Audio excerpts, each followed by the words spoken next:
welcome back to another episode of Super Doc Stories. I'm Dr. Marissa Codil, and I'm here today with Dr. Heather Hammerstedt. She is an ER physician by training, but she's also an entrepreneur. She's been doing integrative medicine and nutrition coaching for over 20 years. She has a business, Holist Health, that she's had for 8 years, and she also is licensed in 5 states as a telehealth provider with her business, Holist RX. So, welcome, Heather. Yeah, thanks for having me. Yeah, thank you so much for being here. So tell us a little bit about your journey Sure. as an ER physician over 20 years ago to have started doing nutrition coaching must have been kind of unusual. So how did you decide to get into that? Well, I'm a hippie at heart, and I went into medical school like really thinking I was going to learn about food and movement and stress management and all the things that we didn't learn anything about. And so when I was a fourth year medical student, I went and did kind of in parallel to my fourth year, did a integrative nutrition health coaching certificate at the Institute for Integrative Nutrition in New York at the time. It was in Nice. person. I take the train over from Philly and once a month, Wow. and I started, so I basically have been coaching since I was a med student. So that was 22 years ago. I was Nice. pretty sporadically coaching, throughout residency. Obviously, I was busy as the grind with everybody else. The beginning of my career, I did some medical acupuncture and coaching kind of on the side. And then lifestyle medicine kind of reared its head to me in 2017, and I was like, "This Mm, is what I was thinking I looking was gonna for do." Yeah, it. and I didn't know, and so I certified then and, formalized, my coaching practice into Holist, which is really based around lifestyle medicine, coaching mostly midlife women are the people who end up coming to me. I think that's Hmm. because who I am, and we work on food and sleep and movement and stress management and weight wellness and positive intelligence and really working on, why we make the decisions that we do when it comes to health behavior. And so I've been doing that. And then kind of as an evolution of that, I was like, like I said, all these women are coming to me midlife and it's more than just food and movement. And as I always say, it's not that the lifestyle isn't working for you anymore, it's that your physiology has changed and the Hmm. lifestyle doesn't fit the soup anymore and things have to change. And so I certified in menopause medicine and started a second company, Holist RX, where I do telemedicine practice around lifestyle medicine, weight management, and menopause care. That is a wonderful practice. And I think it's really interesting, right? Like I I wouldn't describe myself as a hippie like you did. And I kind of wish that I'd had a more holistic view of healthcare when I started, but I was going to med school as a physician scientist in training. So I think I was very accepting of those kind of like, this is science and this is Yeah, medicine and this is what we can do. And probably dismissive in my own life and the way I was living my life and my attention to my health and basics like sleep and nutrition and all of that stuff. yeah, I was I think a ignoring lot those of as us well. were. Yeah, Um, but I think now it's becoming clearer and clearer. It's so obvious in retrospect, but like, how could we possibly have called ourselves physicians and gotten training without understanding that those things are so fundamental? How did we get to absolutely. a point where now, like, you have to have a specialization or there is a specialization in lifestyle medicine as if that's not all of medicine. Like, all of medicine is caring for yourself, or it should be, because in every field, whether you're siloed as a dermatologist or a gastroenterologist, or for me, a psychiatrist, the fundamentals are still the fundamentals. If someone's not sleeping well, eating well, their nutrition isn't good, if their relationships aren't good, that's going to impact their health in other ways too. Isn't it amazing that A we a just hundred are kind percent, of just coming around to that now in 2026? Like, how is this but new I don't news? know if a lot of doctors are still, No, I don't honestly. think we are, and I don't think Yeah, medical school has come around to really seeing that either. I'm agreeing that my medical school training had none of that. It was all yeah. about disease and pathology and getting the right diagnosis and pill to fix it. Um, and we weren't trained to ask those very basic questions, which are just amazing when you start asking them, like, "What do you eat? How much do you sleep? Yeah. What's going on in your Well, life that's stressing you out?" I think too, it's like kind of why we are where we are with, I mean, we can go down this road of um kind of the wellness influencers and why they Mhm. have so much influence over us. Mhm. is because as the medical community has not understood uh, the basics and has not we have not heard our patients about what they really need, and I think that's for me is kind of one of my goals is to like meet all of that need with evidence, but also with understanding where people are coming from and why they're skeptical and why they may be falling prey to the $1,000 supplement, um, Right. and the fad diets and all the things. So Yeah, I think it's hard because patients aren't wrong when they feel like what their, insurance-based physician who has 15 minutes with them and probably doesn't know them at all, like, yeah, is when they're not listening or not recommending the things that they feel would be helpful. They're not wrong to be seeking another answer, but you're right that the people who are online, on social media, et cetera, as health influencers are not always actually evidence-based, are not always really truly aligned with what's best for the person. Um, yeah. so Especially I think it's great what you're doing. for my demographic, right? Like, Mhm. me and the women that I help, we are very marketable. Right? Like, Mhm. we things have changed, we don't feel right, we don't feel the same that we did, our clothes aren't fitting the same, our hair isn't the same, like, our anxiety is different, our sleep is different, and we wanna fix, and we're easy to market to, and it's easy to put that money down, and so, one of the things I love to do in my education is just being like, "It doesn't have to be expensive, and it doesn't have to be an easy fix. Sometimes things take time and but they don't need to be expensive, but they may need some actual work." Yeah, which is, of course, the answer that none of us want. We all want the None of fast us want. fix, like, "I'll pay Ex money just to have it fixed tomorrow," right? But that's not how it works, Yeah, and I think we all need to be shouting that from the rooftops that that is not how it works most of the time. Um, well, so I love that you shifted now, like, to meet the demand, and now you're doing telehealth practice. Were you prior to that in the ER still? Like, what was your I still clinical work career emergency like? medicine. Yeah, I You still do? Okay. yeah. Oh, I love emergency medicine. It's, like, the Alright. best part of medicine, I think, because it's acute care. It's supposed to be acute care, which we do very well in Western medicine, and it's everybody, like, it's all Mhm. comers, like, I get to take care of everyone, it does not matter how much money you have or how old you are or what your gender is, what you want your gender to be, it doesn't matter, um, and it really is an opportunity to, like, make an impact at a time that someone, like, really needs you or, Mhm. like, has a perceived emergency and that need is still there, so I work nights on purpose, I love emergency medicine, so, um, Nice. yeah, still do that. Nice. Okay, so the telehealth is what percentage of your clinical hours now? A few hours a week. Okay, Yeah, so very yeah, it's a manageable. very Nice. small, micro practice, and I Okay, love it that way. I nice. function as mostly a membership service, and Mhm. so people just have access to me, through an app, and we can chat and change meds and pop on a phone call whenever we need to, telehealth call whenever we need to, and I think, there is, especially when you're starting menopause hormone therapy or if you're going through a nutrition program like I have, it does require a lot of touches. And Mhm. I feel like it's not something you can just like see someone once for and then be able to like implement, or else we would Right. all be able to do it. And so I've been really enjoying the relationship with my patients in that way. Well, that's really novel too. I mean, you've basically totally flipped the traditional clinical care model around and said, "What do people really need?"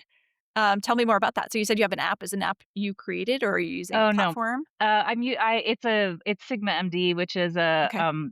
like a clinical charting, software that's made for membership services, Okay. and, so I joined them earlier this year, and it's really flexible and easy, for me to communicate with my patients that way and send in prescriptions, and it's just like you're texting, basically, and if they need a phone Nice. call, then we book an appointment, and, it's all built into their membership, and I think that, Beautiful.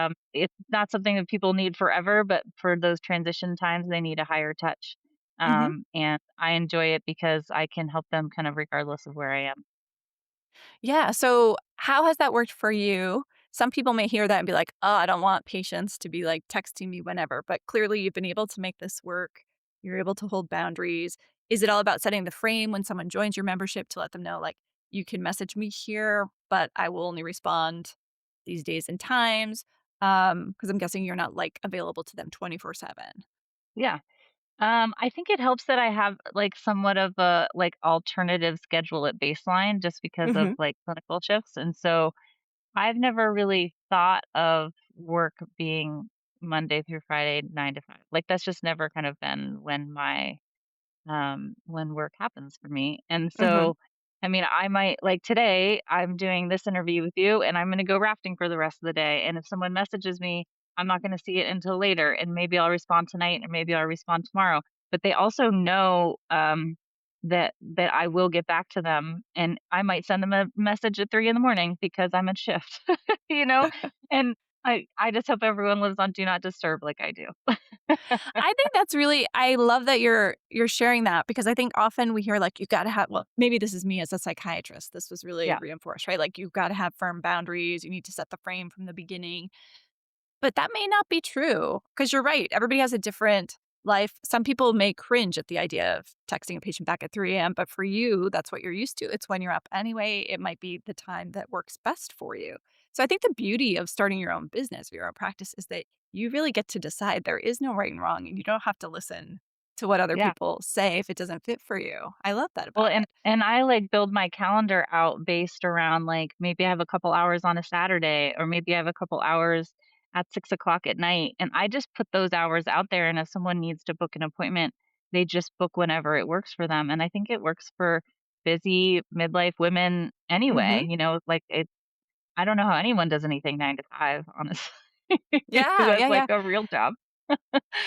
Well, and then that gives you the flexibility to go whitewater rafting in the middle Yeah, of a Thursday, right? I mean, yep, that's kind of the beauty of it. But I yeah, think that is a way of thinking that's foreign to many people, especially people who may be in employed, hospitalist programs, clinic yep, programs, whatever it is, where it is a I need to be here from 8 a.m. to 6 p.m. Monday through Friday kind of gig.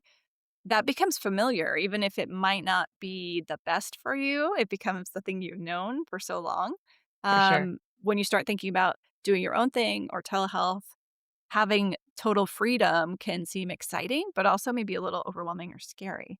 So it's Yeah, good to hear yeah, that you are making it work with a not overwhelming number of hours per week. Like you can adjust it as you want to, and that you're able to attract patients who can accept and trust that you'll get back to them um, quickly and that you have that direct connection without feeling overwhelmed or like you need to yeah. respond immediately. They just know that you will respond.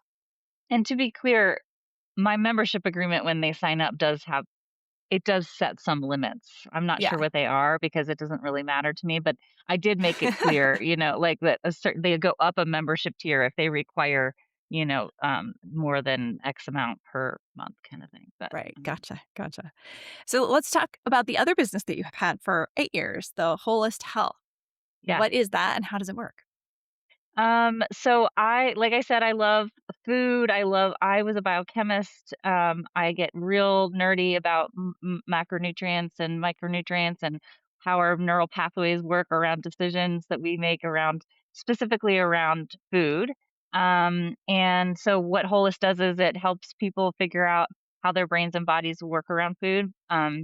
It is a coaching program, so we take people all over the country and internationally. And it's a 12-week weight wellness program where every day there's podcasts that come from me. They're small, 5 to 15 minutes about the topic of the day, whether it's how what hunger really is, or how much protein do you really need, or what exercise actually helps, or and then there's coaching sessions built into it to help people figure out how to take all that information, take the tools that they're learning, and decide which ones they want to implement in terms of unprocessing their food and eating more whole food and being healthier in general. And as a side effect, once people lose weight. Beautiful. So you're taking advantage of that. Like when you're providing education, even though you're a physician, it's not the same as clinical care. Therefore, you don't have to have a medical license in order to sell that education Yeah, internationally or nationally. yeah, Is it an evergreen program or is it something where the yeah. coaching is live that you are delivering for people who are in there? How does it work? The education component of it is evergreen. I actually, when I oh, you'll like this because you're a business person. When I built this program in 2018, I was like 3 days ahead of my first clients writing the Yeah, yeah. content. That's perfect though. That's how we recommend people do it. Like just do it Yeah, live, like because then you'll and because learn I so much more and you'll see how it well, lands. Yeah, and you know exactly what someone needs. Like, so often someone will be, like, halfway through the program and be like, "How did you know that that podcast is what I was gonna need today?" And I was like, "Oh, because." So the content is all automated and evergreened. We start, new clients every Monday and kind of roll them through, and then depending whether they're a one-on-one personal, coaching client or whether they're in a group, they do have live sessions as well. Amazing. Do you do those yourself, or do you have a team now that's helping you support those clients? I have had a team since 2018, anywhere between 2 people and 20 people, kind of Amazing. waxing and waning, like, over the years. So I do have, 3 coaches that work for me right now. I have a salesperson and I have an assistant. I've also had in the past, client success manager and 6 coaches instead of 3 coaches, and it's just been waxing and waning. A lot of those are other doctors that, Uh-huh. I've just sort of, I think, gel with me and the way that we talk about food and, the nerdiness behind it, I think, is brings a physician into this role pretty easily. Mhm. But not all of them are. We've had life coaches and clinical hypnotherapists and all sorts of people on our team. Um, but I do some coaching myself, at times. Yeah. That's amazing. So this is a real big business that you've built. Like, how many It clients have has you been. brought through this in the last 8 years? Eight around 1,800. That's amazing. Yeah. So how did it start? And was it like you said, let's talk about that first iteration where you were just a couple days ahead of where your first clients were. Were these people you met in the ER? Were they friends? Were they people you got to know through other clinicians? Friends Okay. and nurses, mostly the first iteration. And it was like a January the thing that I always say not to do now, which is like the January 1st New Year's resolution, it was kind of built around that I was like, "Hey, I wanna do this. I wanna, like, build this program. Who wants to, like, be my guinea pig?" Kind of. And so I Nice. think we had 12 people in the first cohort. Okay. Did they pay you And anything? they did pay me something small, but I don't remember Yeah. what it was. Yeah, No, 100 I'm bucks or asking so. because I think this is important for people to know, like, how do Yeah, you get started, right? Like, yeah, you are now 8 years into it with 1,800 clients, you've had staff, like, that seems like so far from where someone might be if they just have an idea, but it's totally doable. I think if you can get 5 to 10 people to be in your beta group, then you have great data from yeah, which you can build a beautiful thing. And I think as physicians too, we know what patients need, what's really the gap in treatment and in care just from our own experience. Um, I have a friend who's a marketer, and when I had my business idea, she just went into marketer mode, which is like, okay, we got to test this and see if there's demand in the audience and all of this. And I was like, I know there's demand. Like, I just don't need to do that because I know what yeah, people need. And I think that that's true for all physicians in all specialties as well. Like, we know what's missing and we know the gaps that our patients are craving someone to, to step in and solve for them. And yeah, nutrition is definitely one, especially for midlife women like yeah, me. so, yeah. um, so how did that first round go? It was 12 weeks. How Mhm. hard was it? Like, do you remember what you had to do and how it all went Yeah, down? I mean, on my days off, I was in a common workspace in my city, just, like, data gathering and writing and recording and learning myself really, kind of Nice. as along. I think that's one thing, you had said it seems like overwhelming for someone who's just starting to think about, like, how to scale and what my company looks like now, but to be honest, like, I mean, obviously I'm a planner, right? Like, I'm a physician and, like, I follow the training path and I'm a planner, but I do think that sometimes we can get ahead of ourselves a little bit, and Mhm. we do if you do have a need, like, sometimes just, like, going with that flow, right? Like, I didn't start the company thinking I was gonna have staff and other coaches working for me, but as it grew, I was like, "Well, the limiting factor is me, Mhm. in my time, and so someone else has the skills to implement what I've already written, then I should use that person," right? Or, um, like you had mentioned, Sky Women's Health working with you, Mhm. that I partner with them and with other clinics because I saw eventually that I have this program that other clinics could use to educate their own patients, and I could white label it for them, and so to Mhm. speak, and that was a need, and I didn't think of that ahead of time. It was just something that happens. Mhm. And I think just being open to that and, like, not having to have the whole thing planned out, 5, 10-year strategy, and just being able to flow and see where that need changes and what your needs change, what my needs change. Like, sometimes I'm like, "Oh, yeah, I definitely miss coaching. Like, I'm gonna run a group, I'm gonna do it all by myself." Right? And Mhm. then there might be, 6 months where I don't do anything and all the other coaches do it. And I think just being open to those kind of things. Yeah, that's a really a beautiful thought, and I love also the idea of flowing, but the thing that's behind it is your intention. Like, you Yeah, saw the need, it aligned with you, you wanted to fulfill it, and then you didn't let your um, I think what you're saying is, like, you didn't have a preconceived agenda of what it needed to be to fulfill you. It was more about, like, how do I execute on this mission to have the greatest impact and to serve people in the best way possible? And sometimes that might be you doing the coaching, and sometimes that might be you stepping back. So I think when you yeah, are able to have that kind of flexibility in your thinking, A, it really increases your chance that your business is gonna be successful, and B, it makes it easier for you to stay open to that changing demand and flow and to be flexible because it's not about your ego and you needing it to be a certain thing. It's about how do you serve in the best way possible the most people to yeah, the and most, positive efficiently. effect. Yeah, like, Yes. intention and efficiency are probably 2 of my motivators. Making sure that I'm serving people with the best information, with the most support that I can give them, but also efficiently for my time, but also for their time, right? Just because of who I am, a vast majority of my clients have ended up being women physicians, both Mhm. in Holist RX as patients and in Holist for coaching, and we just don't have time. Yeah, I And know. so and so my is always like, what is the biggest impact and the biggest space, the biggest impact that I can hold, but with the most efficiency for them as well. And I don't want to repeat things either, right? And so that's the beauty of automation and evergreening as Yeah, well. definitely. Yeah, yeah. And the facts, they do change sometimes in terms of what we know or what we think we Yeah, know, of course, in terms of metabolic health and all of those things and recommendations, but generally they change pretty slowly. yeah, So it's a great system to implement an evergreen educational model because the same things that you're going to tell people this year are probably true a year from now or even three yeah, years from now with a few tweaks, which you can do yeah, easily. yeah, Um, totally. so from your own entrepreneurial experience in that journey and being flexible and going with the flow, how did you do that? Did you do it all on your own? Did you have coaching? Were you part of other entrepreneur physician groups? Like, how did that happen? Yeah, all the things. I mean, I'm very clear that if I don't know how to do something, I can learn it on my own, but I also could ask for help. Mhm.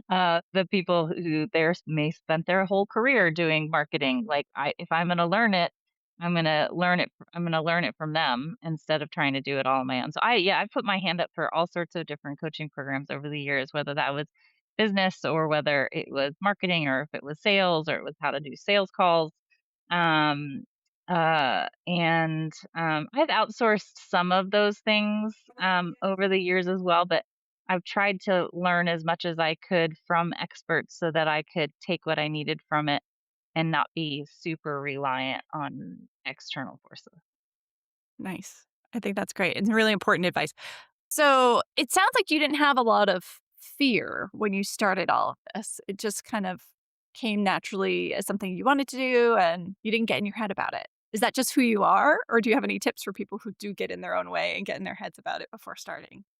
Yeah, I don't get in my own head. I think some of it is like naivety, like but I also have a lot of trust in myself that, like, I can ask the right questions, that I can be efficient in my own work. Um, I think, one flaw maybe is, uh, I'm maybe a little too stubborn, like, I've held on to some things longer than I should have, um, in some versions of my companies, but I do think some of it is naive. Some of it is like, "This seems like a great idea, and I know that I can do it, and if I can't figure it out, I'm gonna ask somebody else." And I've always been like that, I think. Mhm. Is that naivete or is that just like, I don't know? hopefulness, resourcefulness, trusting yourself, Yeah, maybe, both. yeah. Maybe I'm being humble. um, yeah, I think that that's the attitude that you need to have to be successful in an entrepreneurial venture because inevitably, if you start something new, you're going to hit a point where you don't know how to do the next thing. And so, if the story you're telling yourself is like, I have to do it all myself, it's going to be a long, slow slog. But if you can be open to, it's that whole who, not how, right? Like, who in the world could help me with this and how can I partner with them in a way Yeah. that's aligned, then it becomes much easier. Um, well, okay, if you had to talk to yourself a decade ago, would you give her any advice? Would you think that she's going to be shocked to hear where you are now? Like, did you see this coming? That's my question. Like, before you started all these entrepreneurial ventures? I think I would just tell myself to be patient. I've had ideas. Obviously, I went to integrative nutrition health coaching school and I was a med student and I took a year-long medical acupuncture course when I was a resident. Like I went to India to study Ayurveda when I was a med student. I've always wanted a wider range of knowledge than I was being given. And I Mhm. think telling myself 10 years ago that all those things that I put my hand up for, that even if I hadn't used them yet, they were going to be important and to just sort of trust that. And I do feel that way now that I'm really proud of that young woman at 22 who thought out of the box to try to learn something new, even if I didn't know what I was going to do with it. And so, trusting that process and thinking about myself from 10 years from now, I have no idea what all this is going to look like. And just trusting myself that even if it has nothing to do with what I'm doing right now, it all had a purpose in creating who I am and what I'm putting out there to the world and what I'm offering. I think you have such a healthy sense of self and such a wonderful perspective. That's really beautiful. Um, it's great to be able to look back at a story. I because I my story is not very linear, and at the time, I was often critical of myself because I saw my peers with more linear paths towards whatever specialty they were going towards, and I was like, "What am I doing?" But now I agree with you. When I look back, I have no regrets about the little detours that I took because they all contributed to the person that I am, and if I didn't have all those experiences, I wouldn't be able to do what I do now. So I think Absolutely. it's true. Trusting in the Yeah. journey is kind of the message that it sounds Yeah. like is coming through here. Yeah. Awesome. Well, so if anyone wants to get a hold of you or explore this, either as a midlife woman looking to live her best life, the website is Holist, spelled WHOLIST health.com, right? And Yep. then your telehealth practice is Yeah. holistrx.com. Correct. And how could people reach you if they wanted to reach you? Through the website? Well, I'm the only Heather Hammerstedt out there, so it's very easy to find me. Awesome. All right. So you Facebook can look for Messenger, yeah, Facebook Messenger or just Google. To as a reminder, the name Holist, I came up with that because it's a play off of hospitalist, gastroenterologist, psychiatrist, all yeah, yeah. the ish that we have, and just thinking about whole person health. So holist comes from there. I like So it. yeah, through the website, through Facebook, through Instagram, however you'd like to get in touch, and we can figure out, how we can help you the best, with it's coaching or whether it's medical care, and who on my team would be best serving you. Okay, great. And anyone listening who has a clinic serving the types of patients that Dr. Hammerstedt serves with Holist, you can also reach out to her there about partnering to be able to Yeah, offer this to your patients. All right. yeah, Well, thank you so absolutely. much for being on the podcast today. Thank you.